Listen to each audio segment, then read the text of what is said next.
Referente ao trabalho de processo de fabricação de materiais cerâmicos, somos o grupo 3, composto por Francis Camargo, Gustavo Hortense, Monique Pacheco e Matheus Maciel, do curso de Engenharia de Produção da PUC Paraná, nono período. O produto que escolhemos para o estudo foi o Cobogó. Cobogó são tijolos vazados que podem ser fabricados de diferentes matérias-primas e são utilizados na construção de paredes ou fachadas perfuradas para maior iluminação e ventilação dos locais. Podem ter diferentes formatos e cores e usados, por exemplo, na cozinha, varanda, corredor, piscina e lavanderia. O produto foi criado em 1929 por três engenheiros pernambucanos, Armadeu Coimbra, Ernesto Boykman e Antônio de Góes, e assim surgiu o nome do produto, Cobogó, que é a inicial de cada sobrenome. Os engenheiros civis queriam criar uma solução prática e barata para ventilar e combater as altas temperaturas do Nordeste. A solução foi inspirada nos muxarambíes, tradicional elemento árabe composto por treliças de madeira vazadas usadas em casas e sacadas. Presente em casas construídas nas décadas de 1940 e 1950, o material se popularizou de fato na mão de grandes arquitetos modernistas, como Niemeyer e Lúcio da Costa, usaram cobogós em suas obras. Como principais benefícios, os cobogós garantem a passagem de luz, permitem a ventilação, privacidade, evitam grandes ventos, permitem economia de energia e filtram a luz solar.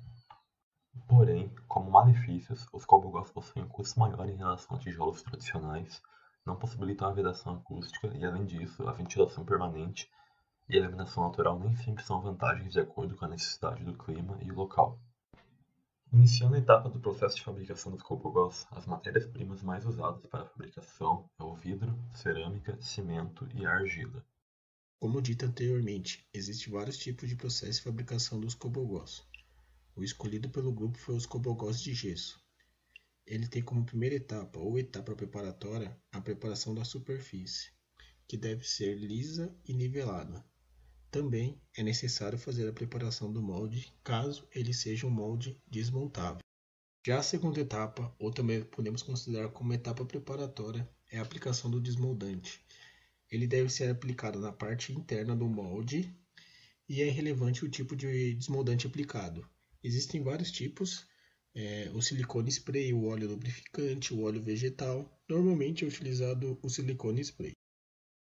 A terceira etapa é a criação da massa, que é composta de sulfato de cálcio hemidratado, que é o gesso, e a água. O gesso vem de um processo químico denominado como calcinação, onde ocorre a desidratação térmica da gipsita. Portanto, o material é calcinado numa faixa de temperatura de 140 a 160 graus, para que 75% da água de cristalização seja retirada de uma estrutura para se obter o hemidrato. Após, é feita a moagem até que se obtenha o gesso em pó. Para a preparação da massa, deve-se fazer a mistura na proporção de 3 partes de gesso para 2 partes de água.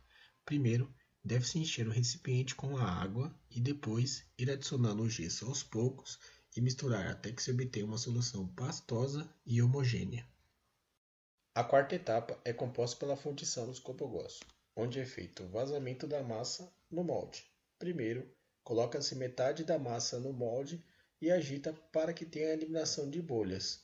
Após, deve-se colocar o restante da massa e agitar até que fique uniforme.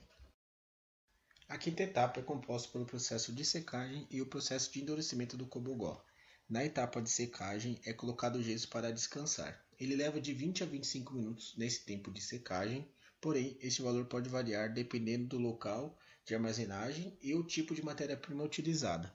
No processo de endurecimento, o gesso endurece devido a um processo químico chamado de cristalização.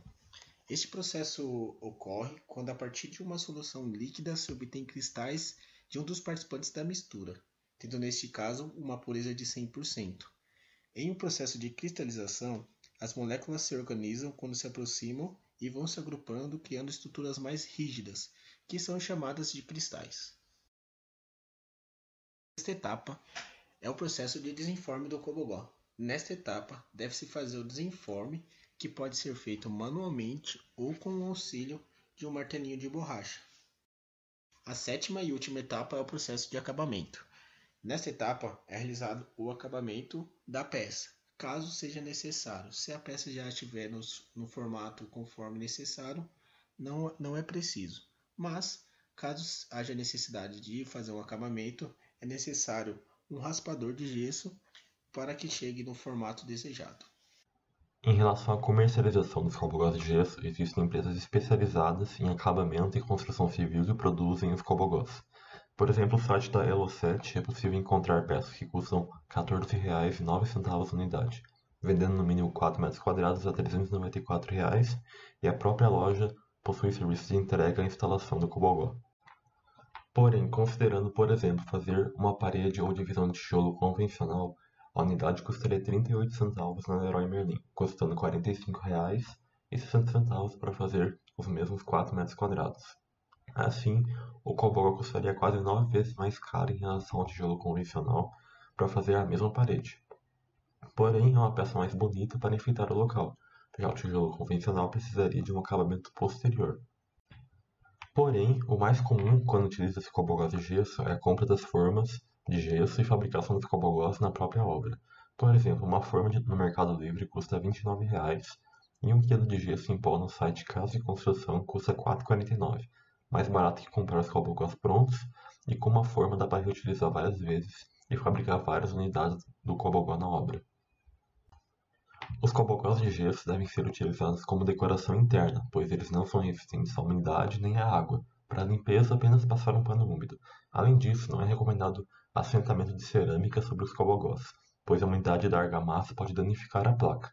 Caso queira utilizar cobogós em ambientes externos ou úmidos, deve-se optar por cobogós de vidro, cerâmica ou cimento. Enfatizando, os cobogós não substituem uma parede de alvenaria, pois não possuem resistência mecânica igual. Devem ser usados apenas para dividir e enfeitar ambientes.